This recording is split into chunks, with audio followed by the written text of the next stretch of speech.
हजुरलाई आज म घरमै सजिलैसँगले भिन्डी र आलुको मिठो र अनौठो तरकारी बनाएर देखाउँदैछु। ग्रिटिङ्स एभ्रिवान, युट्युब च्यानल अमर पन्छी फुड वर्ल्डमा हजुरलाई धेरै धेरै स्वागत गर्छु। र साथसाथै यो भिन्डी र आलुको तरकारी चाहिँ घरमै पाइने सामग्रीहरूबाटै एकदमै सजिलैसँगले 20 मिनेटमा नै तयार हुन्छ। यो रेसिपी चाहिँ मैले 3 जनाको लागि तयार गर्न जाँदैछु। सुरुमा मैले भिन्डीलाई राम्ररी पखालेँ सफा पानीले र यसरी काटेँ मैले सानो सानो पिसमा। यो चाहिँ 200 ग्राम भिन्डी हो। 2वटा रातो खुर्सानी र 4वटा चाहिँ मरिचलाई राखेँ मैले यसरी। साथसाथै हामीलाई आलु 2वटा चाहिन्छ, मैले यसरी काटेँ। 2वटा रातो र पाकेको गुलभेडा चाहिन्छ र धनियाँको केही पत्ताहरू चाहिन्छ।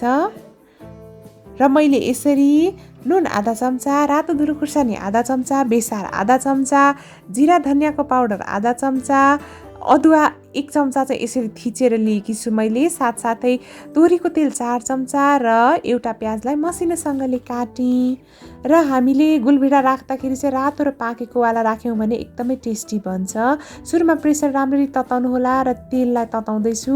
हुन त जुनै तेलमा बनाउनु भए पनि हुन्छ, तर तोरीको तेलमा बनाउँदा एकदमै टेस्टी हुन्छ यो तरकारी चाहिँ। 2वटा रातो खुर्सानी र मरिचलाई यसरी फुराउनुपर्छ। यसो गऱ्यौँ भने हाम्रो तरकारी चाहिँ एकदम मगमग बास्ना आउँछ। र खुर्सानी पड्काइसकेपछि एकदमै छुट्टै खालको टेस्ट पनि दिन्छ तरकारीमा। साथसाथै मैले यसरी प्याज र नुनलाई राखेँ र यसलाई चाहिँ गोल्डन ब्राउन नहुन्जेल मजाले फुट्नुपर्छ हामीले। र यसरी मैले अदुवालाई जुन थिचेकी थिएँ खलमा 1 चम्चा जति, त्यसलाई पनि राखेँ। अदुवालाई चाहिँ पुरै धुलो पिठो बनाइराख्नु पर्दैन है। यसलाई चाहिँ गोल्डन ब्राउन नहुन्जेल मजाले भुट्नुपर्छ। भिन्डी हाम्रो स्वास्थ्यको लागि पनि एकदमै राम्रो छ। भिन्डीले चाहिँ भिन्डीमा एकदमै फाइबर पाइने भएकोले हामीलाई कब्जियत हुन दिँदैन। र नियमित रूपमा करिब 100 ग्राम भिन्डी खायौँ भने चाहिँ हाम्रो शरीरको अनावश्यक तौल पनि घट्छ। यसमा भएको फाइबरले चाहिँ हाम्रो बोसोहरू घटाउन एकदमै हेल्प गर्छ। त्यसपछि मैले यसरी गोलभेडालाई राखेँ र आलुलाई पनि राखेँ। भिन्डी र आलुको तरकारी बनाउँदाखेरि कहिले पनि भिन्डी र आलुलाई सँगै राखेर एकैचोटि सिटी लगाउनु हुँदैन। सुरुमा हामीले आलुलाई नि राम्रोसँगले पकाउनुपर्छ।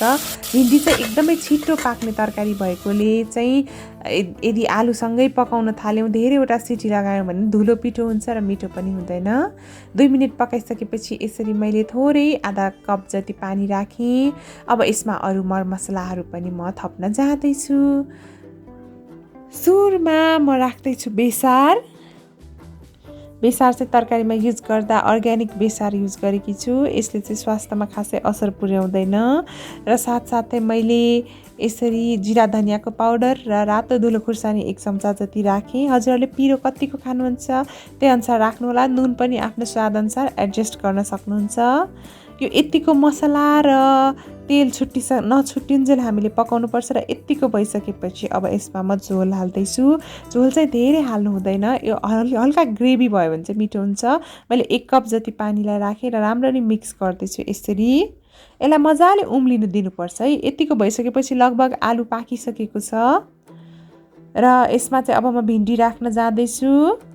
र भिन्डी राखिसकेपछि मजाले मिक्स गरिदिनु होला। भिन्डी चाहिँ हामीले एउटा सिटी नआउन्जेल मात्रै पकाउनुपर्छ है। धेरै बेर पकाइराख्नु पर्दैन। एउटा मात्रै सिटी लगाउँछौँ भिन्डीलाई, एकदमै छिट्टै पाक्छ यो चाहिँ। हजुरहरूले यो रेसिपी खाना, रोटी, नान, परौठा जेसँग खानु भए पनि हुन्छ, चिउरासँग खानु भए पनि हुन्छ, एकदम मिठो हुन्छ। र एउटा सिटी आइसकेपछि चाहिँ आफै प्रेसर रिलिज हुन दिनु होला। हेर्नुहोस् है क्या मिठो तरकारी रेडी हुँदैछ। यसमा चाहिँ धनियाँको पत्ताहरू पनि राख्नुपर्छ हामीले, एकदमै टेस्टी हुन्छ। म हजुरहरूलाई सर्भ गरेर पनि देखाउँछु र तरकारी कस्तो भयो भनेर टेस्ट गरेर पनि देखाउँछु। नर्मली हाम्रो घरतिर चाहिँ भिन्डी र आलु भन्ने बित्तिकै भुटेर मात्रै बनाउने चलन छ। तर यो तरिकाले नौलोसँगले बनाउनु भयो भने पनि एकदमै मिठोसँगले तयार हुन्छ। हेर्नुहोस् त, वाव कस्तो खाउँ लाग्दो भिन्डी र आलुको तरकारी चाहिँ रेडी भयो। हजुरहरूले आफ्नो किचनमा एकचोटि पक्कै पनि ट्राई गर्नुहोला है। अब म हजुरहरूलाई टेस्ट गरेर पनि देखाउँदैछु।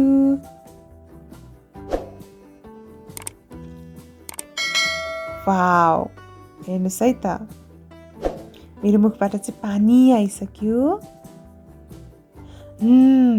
एकदमै मिठोसँगले तयार भइसकेको छ आजको रेसिपी चाहिँ। आजको रेसिपी हजुरहरूलाई कस्तो लाग्यो? मन पर्यो भने भिडियोलाई लाइक, कमेन्ट र सेयर गर्न नबिर्सिनुहोला। साथै मेरो च्यानल अमर पन्छी फुड वर्ल्डलाई सब्सक्राइब पनि गरिदिनुहोला। र हजुरहरूलाई मैले कुनै पनि रेसिपी बनाएको हेर्न चाहनुहुन्छ भने तल कमेन्ट सेक्सनमा कमेन्ट गरिदिनुहोला।